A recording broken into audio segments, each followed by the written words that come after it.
నాకు ఇప్పటికి కూడా యాదుకుందబ్బా. నేను తీన్మార్లకు వచ్చిన కొత్తల ఒక వార్త వేసిన పోలీసు వాళ్ళు చేసిన మంచి పని గురించి. అందరు పోలీసు వాళ్ళు ఇట్లనే చేస్తే దొంగలు అనేటోళ్ళు ఉండరని గొప్పగా చెప్పిన.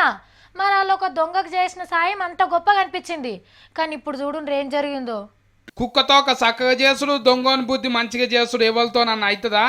గీ అన్న కూడా గంతే.